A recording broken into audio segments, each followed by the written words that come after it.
À Sakiaré village, sous-préfecture de Lolobo, dans la région du Bélier, Bédel s'est reconverti en couturier il y a de cela 3 ans, alors qu'il tentait tant bien que mal de trouver son gagne-pain quotidien dans le métier de tisserand. Avant, je tissais des pailles. Quand je tisse les pailles, des fois, au lieu de faire, je travaille le fil, je mets au moins 5 jours avant de finir les fils.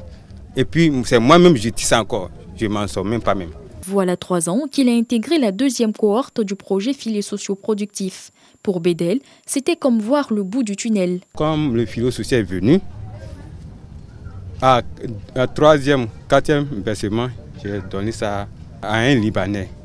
Donc il m'a donné la machine, travail payé. Donc depuis ce jour-là, je m'en sors très bien. Avec sa propre machine, il encaisse par jour en moyenne 5 000 francs CFA de marge de bénéfice. Il arrive ainsi par mois à subvenir aux besoins de sa famille. Ils envoient le pain et puis je raccommode. Et pour leur donner, par jour, je gagne 5 000. 2 fois, ça va dans 10 000, 40 pains. 2 fois, ça va dans 2500. Bédel se dit épanoui aujourd'hui grâce à son activité. Il a reçu une visite particulière à son atelier, celle de la ministre de la Solidarité et de la lutte contre la pauvreté. Dès la fin de ce mois d'octobre 2021, il devra se prendre en charge financièrement, car les 36 000 francs CFA de transfert monétaire trimestriel du projet filets socio-productifs ne s'effectuent que sur une durée de 3 ans, par ménage bénéficiaire. Vous pouvez monter un projet. Et là maintenant le ministère vous accompagne. Ici dans le village de Sakiaré, ils sont 85 ménages bénéficiaires. On peut donc absorber un volume de ressources aujourd'hui d'à peu près 35 millions de francs CFA. Donc, qui ont été redistribués en cash transfert tous les 3 mois.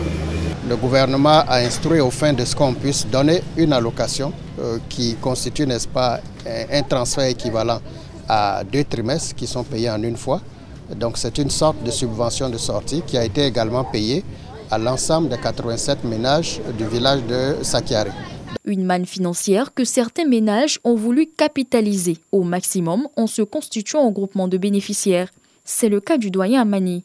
Son groupement enregistre 4 femmes et 6 hommes. On a au moins sur 15 000, voire même 20 000 par jour. Pour le moment, on ne se partage pas parce qu'on attend à ce que ça soit évolutif.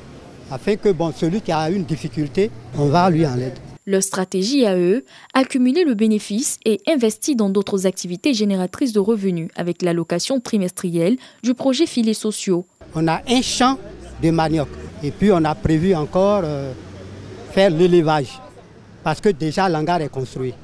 Sur le terrain, la ministre Belmonde Dogo et la délégation de la Banque mondiale en visite dans le cadre du bilan à mi-parcours du projet se disent impressionnés de l'utilisation faite de ces ressources. Et on sent qu'en plus du transfert monétaire, il y a eu un vrai accompagnement par les consultants agents communautaires. Ça permet vraiment aux bénéficiaires d'avoir parcouru un long chemin. Et l'idée est aujourd'hui de travailler avec le gouvernement pour vraiment pérenniser tous les acquis qui ont été faits aujourd'hui. Pour nous, l'accompagnement ne sera pas financier, mais l'accompagnement sera un accompagnement de coaching. L'enrôlement de nouveaux ménages est à l'horizon avec toujours les mêmes critères de sélection et en ligne de mire sortis les Ivoiriens du cercle vicieux de la pauvreté.